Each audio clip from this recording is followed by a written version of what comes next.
What's up? Welcome back. I'm John Stark from MacMovieGuy.com, your favorite blind film critic, and I'm continuing on with my reviews of the Hunger Games franchise. So this is Mockingjay Part 1. I watched this on Netflix. I think it's actually on these on DVD Blu-ray. I'm just not sure if all of them have audio description or not. So this is easier. And this has audio description by Deluxe, narrated by Tansy Alexander. And yeah, plus it's easier to tell you guys where I saw something, and so that you can watch it too. And you guys can't access my DVD Blu-ray collection, so that doesn't really always help. So Mockingjay Part 1. Is it the worst in the franchise? I don't know. It's tough to say that because they took a book and divided it into two, and this has never really quite been a thing that works out, but we keep doing it anyway. We keep doing this part 1, part 2 thing. It's amazing that we still do it. You would think that after Divergent that we would have had the cautionary tale of maybe we should probably actually just make sequels, and if the movie's good enough, we'll get another one, instead of doing this part 1, part 2 stuff all the time. But yeah, we are still doing parts, and nobody learns. Divergent never finished, right? There is no ending to the Divergent film series because they split the book into two and then decided they didn't want to finish the second half of the book.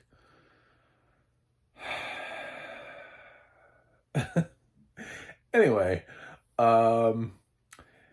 yeah, so Mockingjay Part 1 has most of the same returning cast that you've seen. We gain Julianne Moore and Mahershala Ali among the notable cast additions as President Coin. Mahershala Ali plays sort of the head of the military forces, I guess you could call them, from District 13. So Katniss wakes up and she's in District 13, and they want the Mockingjay, and Philip Seymour Hoffman's trying to explain this to her, and that she could be the face of this movement and what this means. And Gale's there. This is the most Gale has had to do ever in the franchises in this film. And Prem also has an increased amount of screen time, so that's a good thing because Peeta is not in this a lot, so his reduction of screen time benefits the others. Even Woody Harrelson as Haymitch, he is missing for like the first part of the movie because he's quote unquote drying out, and then when he comes into the film, he feels like he's offering his wisdom with just like slightly more sober attitude to it. And Effie has joined the movement because she's, she made a choice. And this is her choice, was to stay with the people of the movement of the districtors rioting against the Capitol. So it's an interesting film, and it talks a lot about the horrors of war, and it's got some powerful moments in it. Most of them are when Katniss is seeing sort of her old district, and it's basically decimated except for her house, and she finds this rose, and it's just so weird to her that this rose is just there. There's a white rose that just hasn't wilted or died in her house, and it bothers her. And I feel like there's stuff that had the film coherently been part 1 and part 2, that answers to the question would have been in the same film, but I just have to talk about part 1 as it is. I would say that Julianne Moore's character of President Coin feels shady from the beginning. Like there's something that's up with her. She doesn't quite feel like the great hope of tomorrow.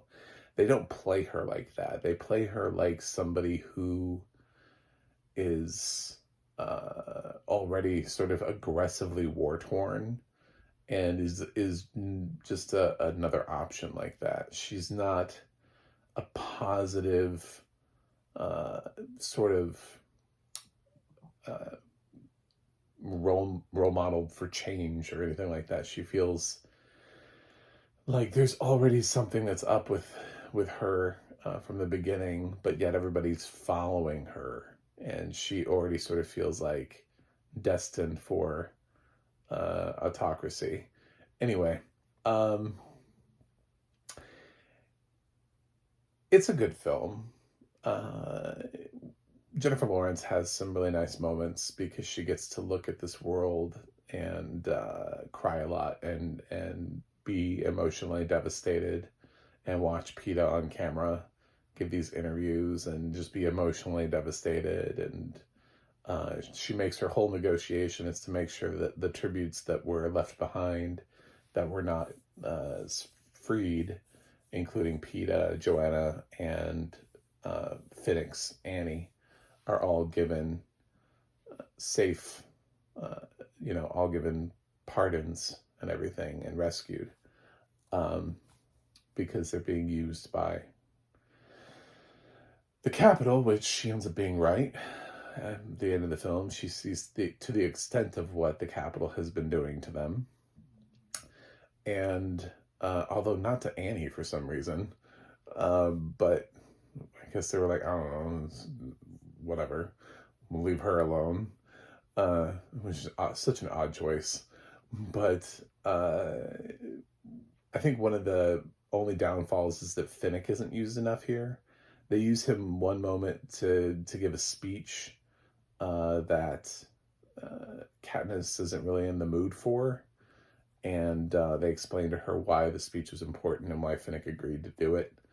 And otherwise, he's not really in the film that much, which is a shame because he's a character we need to get to know a little bit more in order for part 2 to work. So I would have maybe enjoyed a little bit more screen time with him.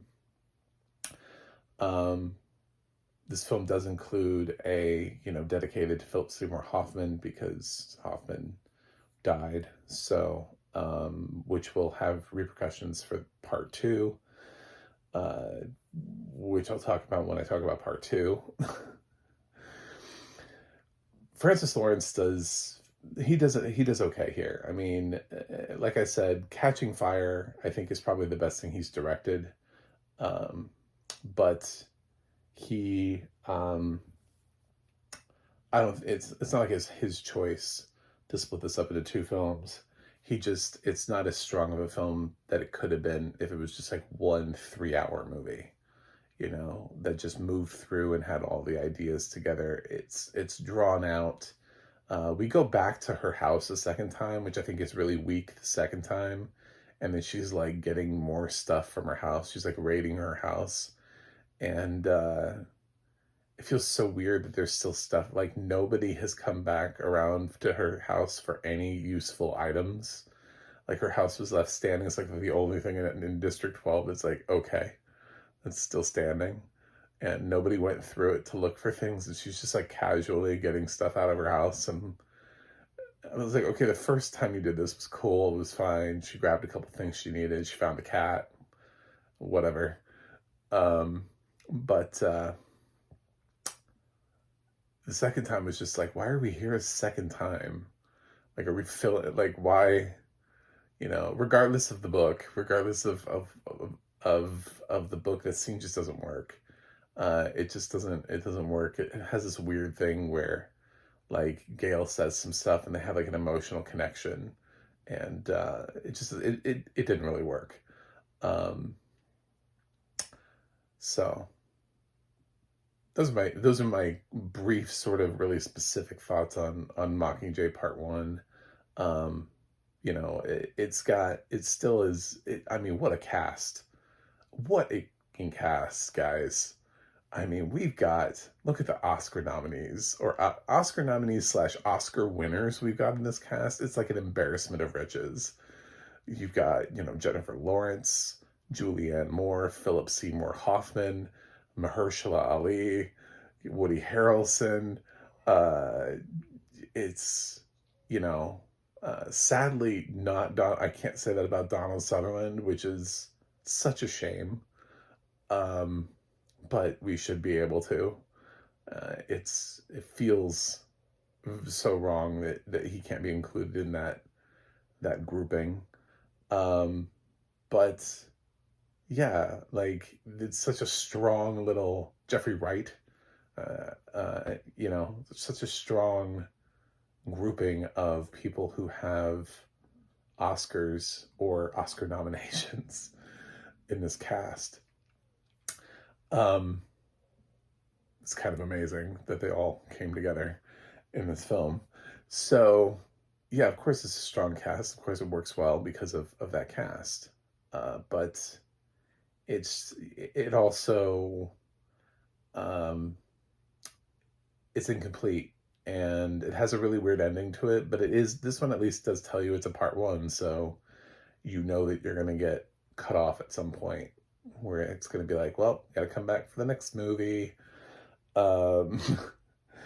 So yeah, it's fine. I think I'm just, part ones and part twos are just not my thing, but especially the part ones, because usually the part two is where they get the big finale and the climax.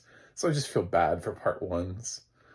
Part ones have all the development, and the part twos have all the action.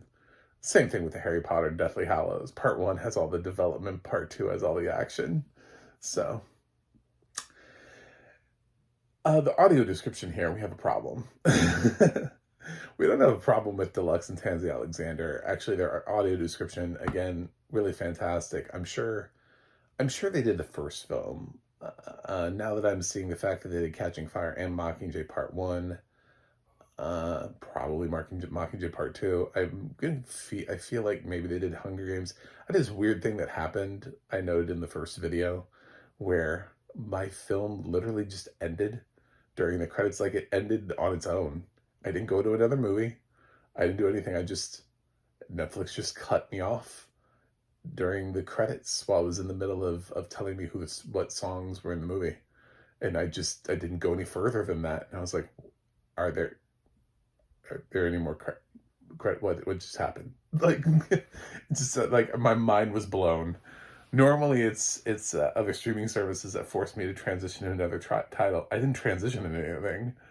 It just ended. I was like, okay, that's weird. It's a weird place to just not have any more data. But this, I did get to finish, so I did get the information.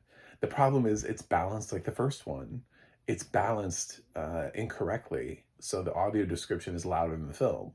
Now, I was thinking about this because it's like, how bad is it? Well, it's annoying because you have to turn the film up, but there's only just so much you can turn up, because this film is of the action science fiction genre, which means there's a lot of audio description. It's not as reliant upon dialogue as it is on the visuals, and the visuals need to be described through the audio description.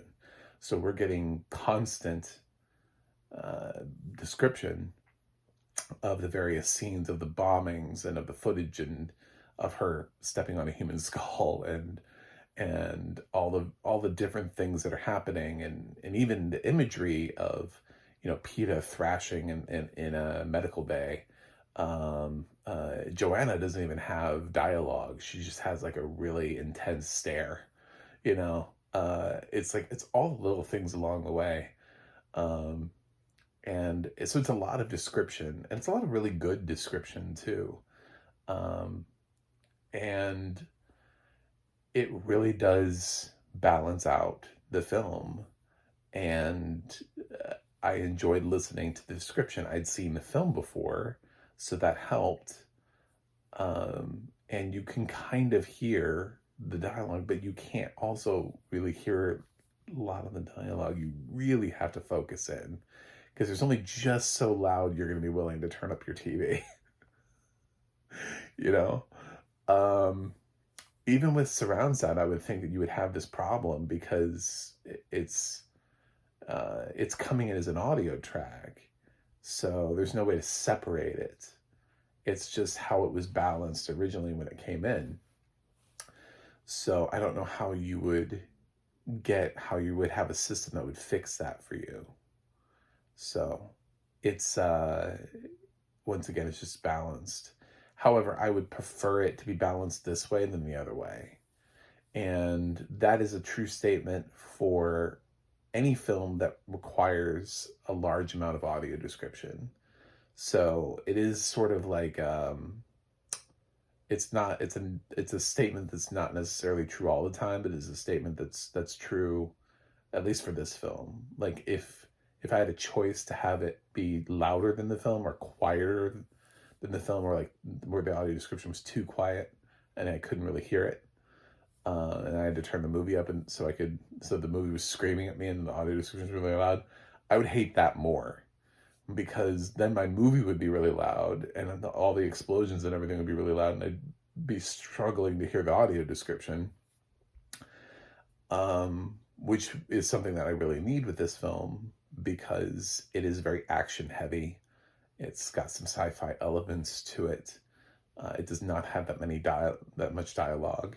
So, but if this was something that was dialogue heavy, I would flip that and say, if I'm watching an episode of The West Wing where Aaron Sorkin's script is just nonstop, then I would much rather have the audio description track for that be flipped to where it's, struggling to be heard over being loud over constant dialogue. So it's not a one size fits all, and neither of the situations are best case scenario. But I am saying, like, in this specific situation, now that I've seen it twice, yeah, it's better to have, for this franchise, if you're going to fuck it up in one way or the other, it's better to do it this way than it is the other way. So there's something to be said for that. So I'm not too mad at Netflix for, ruining my experience. Plus, I have seen the films before, but I would say even for people who haven't seen the films before, if you're blind and you haven't seen the films before, you're going to want the audio description because this film relies a lot on scenes with no dialogue or little to no dialogue.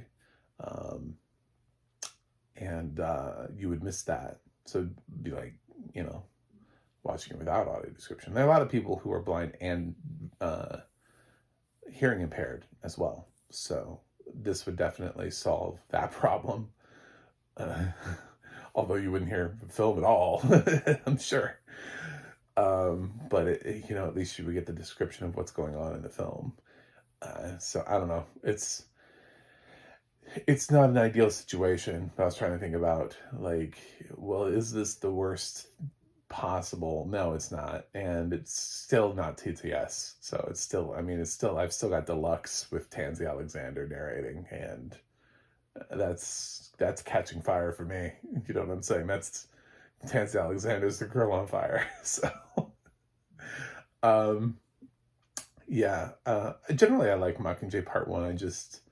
It's an odd film. I don't think we're introduced well enough to President Coin, and then when we are met with her, I don't feel like she's a strong enough leader or an inspirational leader. I don't know why people are following her. I've always struggled with that problem, is that I just feel like, I don't think it's Julianne Moore's fault. The character's kind of written that way, but the character is also edited this way for the film. And for a purpose, obviously, that we'll pick up in Part 2. But it's just an odd way to just kind of meet her. And who does she inspire? Who is she really? Like, who follows her? It just doesn't, we don't really see that. It feels like nobody would follow her, but everybody follows Katniss. So, Katniss should be President Katniss. coined like admitting the fact that she knows nobody likes her and she needs Katniss to go out there and be the Mockingjay. Anyway, yeah, so we'll talk about it in part 2. It's weird talking about part 1 by part 1, but that is how they made me do this. So I'm gonna give Hunger Games Mockingjay Part 1 a B+. It's mostly fine. So yeah, it's a couple things that I would have done differently. It does run, it's the shortest so far. It runs at almost like 2 hours exactly. So, and that's with credits. So actually you get out before 2 hours if you're not going to watch the credits. Yeah. So thanks for watching. Thanks for subscribing. And I will see you guys on the other side.